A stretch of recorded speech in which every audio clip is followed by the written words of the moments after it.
Bueno, pues el fanático. El fanático es el hincha en el manicomio. La manía de negar la evidencia ha terminado por echar a pique a la razón y a cuanta cosa se le parezca. Y a la deriva navegan los restos del naufragio en estas aguas hirvientes, siempre alborotadas por la furia sin tregua. El fanático llega al estadio envuelto en la bandera del club, la cara pintada con los colores de la adorada camiseta, erizado de objetos estridentes y contundentes. Y ya, por el camino, viene armando mucho ruido y mucho lío. Nunca viene solo. Metido en la barra brava, peligroso ciempiés, el humillado se hace humillante y da miedo el miedoso.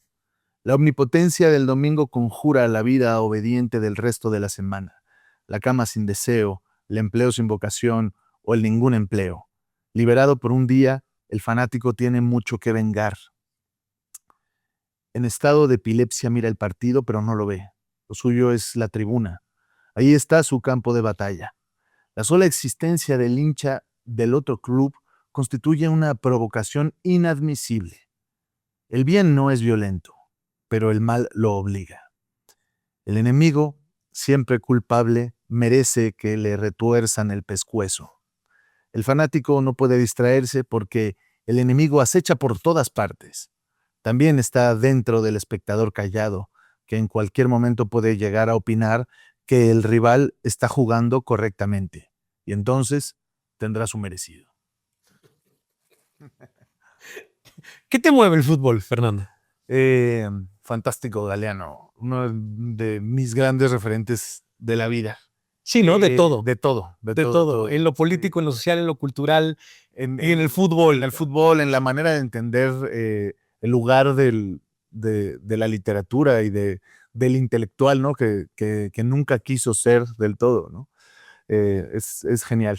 La diversión, ¿no? El humor, me parece enorme Galeano. Como en su punto, ¿no? También. Esto se convirtió casi como en la Biblia, digamos, del fútbol y lo que nos hace falta también un poco con su ausencia también me hubiera encantado un poco conocer qué hubiera pensado del VAR, por ejemplo, ¿no? Claro. O sea, Galeano. ¿Qué decir de estos minutos perdidos, de este medio tiempo en el Mundial ahora? Para la hidratación, pero sobre todo para meter más marcas y más más comerciales. A mí me hubiera encantado que viera un partido del fútbol en la Liga MX y ver cómo en el minuto 28 entra un anuncio de pollos rostizados previo al gol. Sí, o que ¿qué pensaría que hubiera ligas sin descenso y ascenso, ¿no? Eso, por ejemplo. Eso es lo que dices, yo creo que es de lo peor que le ha sucedido, ¿no? Al fútbol mexicano. Sí, a mí creo que me ha costado volver o más bien olvidarme de todo esto para Conectar disfrutar, para conectar otra vez con el fútbol mexicano, porque sí, no, la serie de sesiones, la Sí, hay que decirlo. agremización de nuestra liga, creo que ha sido muy, muy lamentable, ¿no? Y bueno, básicamente creo que se ha dicho mucho y es muy claro, ¿no? El gran lastre o el gran problema del fútbol mexicano es su jaula de oro, ¿no? Que es un negocio demasiado Porque jugoso. todavía nos tocó a nosotros me acuerdo de esa última jornada en donde te iban poniendo en la tele, metía un gol y decían, ahora ya ve el ascenso así y el descenso así. Y vaya, pues, perdón, no hay mayor. Acabo de ver hace algunas semanas la imagen de lo que significa para una ciudad como Venecia, Claro. que su club haya subido a primera. O sea, la alegría de subir a primera, lo que significa culturalmente, socialmente, y bueno, de eso nos hemos perdido. Pues Pachuca, por ejemplo, ¿no? Claro. Fue un equipo de segunda división la mayor parte de su historia y ahora pues es un club importantísimo de la primera división y que ha ganado múltiples campeonatos. Es el equipo con más historia y la mayor parte de su historia ha estado en segunda división. Pues están cortaron la posibilidad de que eso vuelva a suceder, ¿no? Es muy triste. Come on, let's just go and celebrate all night. Devotion is the place to be tonight. Let's go. Devotion is where celebration's right. ¿Y tú hincha o fanático? Pues yo fanático solo 90 minutos. Antes y después no. Antes y después no, o sea, el fanático es como viene Punta Galeano, Es un ser cegado y entregado a la pasión. Y creo que el fútbol pues debe ser ese paréntesis. Creo que tiene que reinar la cordura y la inteligencia, menos los 90 minutos que dura, No que me dura lo el pidas. partido. No me lo pidas durante el partido. No, por supuesto que Sí, no. No, porque si no te vas a volver loco y te vas a entregar con esa pasión y esa incondicionalidad a tu camiseta, pues creo que mejor ponte a ver fútbol europeo, que tiene más calidad, ¿no? O sea, creo que el fanatismo implica pasión y catarsis. Hace algunas semanas vimos estas imágenes en las cuales, bueno, tuviste la fortuna también de entrar a la cancha del Ciudad Universitario de CU. Ya habías estado. ¿Qué significa entrar a un campo? Bueno, sí, la primera vez que pisé la cancha de CU, yo tendría 12 o 13 años más o menos. Invitaron a mi padre igual a dirigir un Goya antes de un juego contra el América, que fue una goliza impresionante. Creo que ganamos 4-0. Recuerdo imborrable.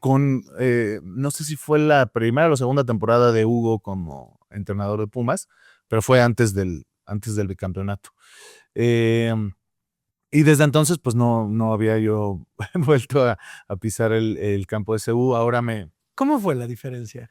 Pues digo, ahora sí te invitaron a ti, ¿no? Ahora me invitaron a mí, De no me entrada. invitaron a mi padre. Bueno, pues fue muy lindo.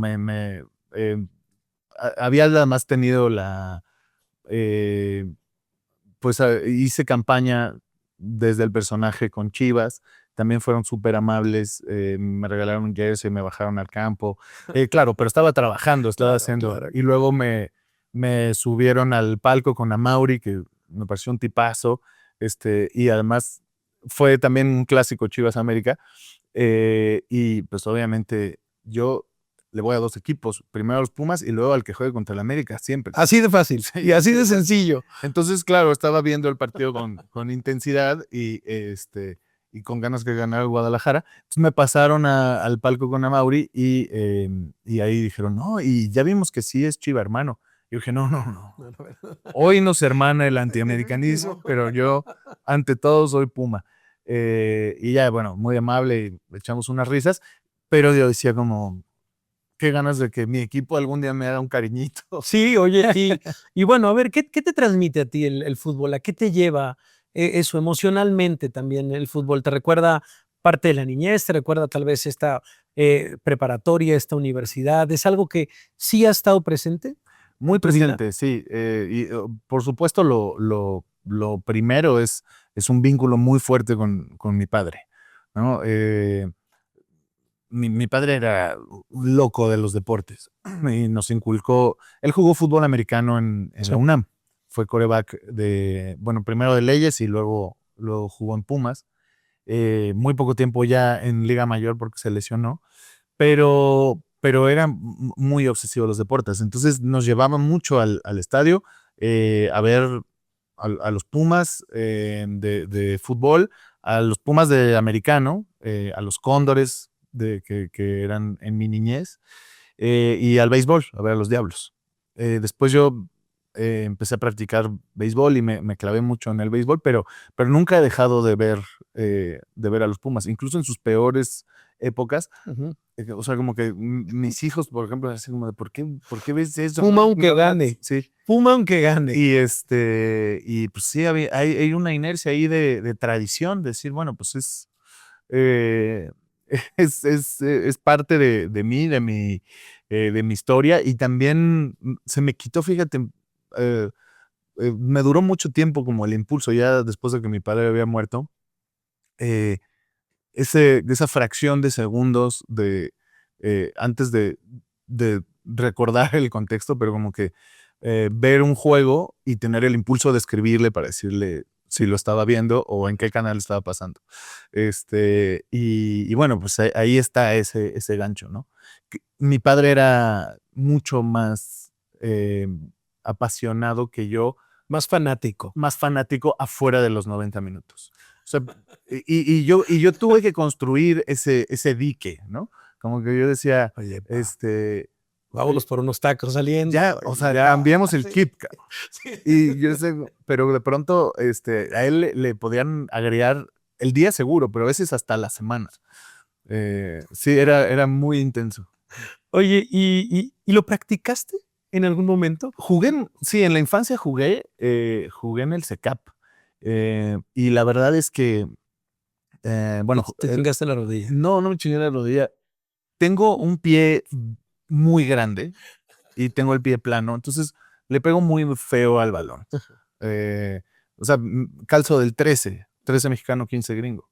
Y no le pego bien. Entonces jugaba de defensa porque era alto y en algún, en un juego falló nuestro portero, me pusieron a mí de portero y lo hice bastante bien. Tengo buenos reflejos y entonces creo que ahí encontré mi lugar. Y la verdad es que dejé de jugar porque me clavé en el base y en el básquet. En general juego mejor con las manos que con los pies. De entrada, ya eso. Sí, sí. Eso, pero un poco, mira, y sí las consideras una pasión. No solo el fútbol, sino el base, el básquet, el americano. Absolutamente, totalmente. Además, significan un lugar muy importante en mi vida, porque es el único lugar en el que me permito ser fan. Es decir, obviamente lo que más me apasiona y lo que más me interesa en consumir y analizar, pues es el cine, el teatro, la literatura. Pero en ninguna de estas disciplinas me puedo comportar como un fan, porque es mi trabajo y creo que tengo la responsabilidad, no solo la responsabilidad, la manera de vivir una película o de vivir una experiencia teatral, pues no se queda en el lugar de un espectador. Veo más allá, entiendo cómo se construyen las cosas, admiro cuando están construidas con virtuosismo o analizo los errores. Y claro, pues el deporte me permite comportarme como un aficionado más y ser así de incondicional y no cuestionarme absolutamente nada. Creo que es algo muy importante que tener en la vida, ¿no? ¿Siempre ir al estadio por encima de verlo en la casa? No. También lo disfrutas en casa. Sí, también lo disfruto en casa, sí. Y creo que, por ejemplo, el fútbol, depende del deporte, depende del juego. O sea, sí hay veces en que digo, domingo a las 12, prefiero verlo, pedirme una barbacoa y tomarme una chela y verlo en mi sofá que está me esté guasoreándome. Sí. Pero creo que el fútbol siento que es el punto medio, ¿no? El béisbol creo que es extraordinariamente más atractivo verlo en el estadio. Sí. Y el fútbol americano, que también me encanta, creo que es un deporte que se ve mucho mejor en televisión. ¿Y a quién le vas en el americano? En primer lugar, a los Pumas, por supuesto, a los originales ¿A los Pumas, originales Pumas? que creó el Tapatío Méndez, que está el busto ahí en la cancha de CU, me fue a tomar foto con él. Pero en la NFL a los Steelers. A los Steelers. O sea, eres de esa comunidad. De esa comunidad. De enamorados de los Steelers. Oye, y bueno, entramos a un terreno escabroso, que es la relación sentimental y emocional con la selección nacional. Hay ese mismo amor, esa misma fe ciega que veo en tus ojos cuando hablas de los Pumas con la selección. Pues mira, obviamente ha habido un desenamoramiento, sin duda. Ok. Pero voy a ver los juegos y voy a estar igual de ilusionado los 90 minutos, aunque creo que soy muy escéptico como en el tiempo dominante, ¿no? Que abarca el antes y el después de un partido. Sobre todo tengo, respecto a la selección, una enorme decepción del potencial pues, Las expectativas que durante crea. décadas Sí. hemos visto, ¿no? Es decir, a mí me parece muy doloroso porque creo que el fútbol mexicano, y particularmente a nivel selecciones, pues tuvo una indiscutible ascendencia, ¿no? Pues desde el 86, ¿no? Pasando por los cachirules, pero se iba sintiendo que esto iba creciendo. Es decir, creo que estuvo un buen rato en la ruta de verdaderamente llegar a ser algún día una potencia del fútbol. Nos dan dosis de esperanza brutales, ¿no? Sí. O sea, nos van dando y nos van alimentando una Copa del Mundo en la cual empatas con Italia y vas avanzando y dices, esta vez en el 98, ¿qué decir? Sí. El gol de Luis Hernández frente a Alemania, ¿cómo va avanzando? Oye, los títulos sub-17 y dices, ahora sí, ya, Vamos para allá. somos campeones del mundo en la sub-17. Algún día Ya. nos va a tocar. Sí. Pero creo que justamente la amargura, ¿sabes? Creo que de los momentos más amargos que yo he vivido como aficionado a la selección mexicana es esa Copa Oro en que le regalan, o sea, el penal de Andrés Guardado. Sí, claro, güey. Sí. Es decir, o sea, como que dije, güey, somos el América. Contra todo tuvo. ¡Qué asco! Sí, es decir, ahí es como la CONCACAF diciendo, no, tiene que ganar México, Ajá. tiene que llegar a la final México porque nos conviene por negocios. Es decir, No, como, ahí no. está el cáncer, ahí está la podredumbre que hace que México no solo no haya podido dar el salto que estaba preparado para dar, sino que ya empezó la decadencia y vamos para abajo. Maldita sea. Maldita sea. Va a ser la famosa entrevista de bajón. No, pero solo en esta parte, solo en esta parte. Yo creo que, fíjate que a mí me interesaba mucho hablar contigo porque, pues bueno, veo la manera también en la que te recibe la gente. Fuiste al Estadio de los Diablos también a tirar la primera bola, ahora en Ciudad Universitaria, en fin. Es interesante también la manera en la que en los últimos meses, poco a poco se va creando un personaje también que habías construido, porque tampoco eres un improvisado, has hecho teatro, has insistido también sobre todo en el aspecto de la comedia, también haciéndote un camino. Y, y ahora en las últimas semanas, en los últimos meses, bueno, tú lo debes de saber, ¿qué ha significado para ti el dar ese paso también, el reconocimiento por parte de la gente a un público mucho más amplio? Sí, pues básicamente es eso, ¿no? Y lo agradezco mucho. La fama o esta exposición mediática que ha llegado gracias a la oficina nunca ha sido mi objetivo, ¿no? No he trabajado para eso, no ha sido mi brújula, mi norte. Mucho tiempo ni siquiera estuvo en mi radar porque creí que lo mío era estar detrás de cámara y debajo del escenario. Yo creí que yo era director y escritor, básicamente. Me fui reconciliando con mi faceta como actor y bueno, pues sabía que vivimos en un mundo en el que lo que para la gente es lo más importante, para adentro no debe ser lo más importante porque te destruye la cabeza, ¿no? Y además hay algo ahí que quienes sabemos cómo funciona el cine o cómo funciona la televisión, hay una cosa muy injusta, ¿no? Que es que pues, la gente te identifica a ti y pone en tu cara el trabajo de mucha gente, de muchísima gente que no obtiene ese reconocimiento. Entonces creo que es importante dimensionar y nunca olvidar, ¿no? Que bueno, pues la gente pues, veía una película de Pedro Infante y era una película de Pedro Infante y se olvidaba pues ver guionistas, directores, fotógrafos, un crew enorme y de todos los demás actores.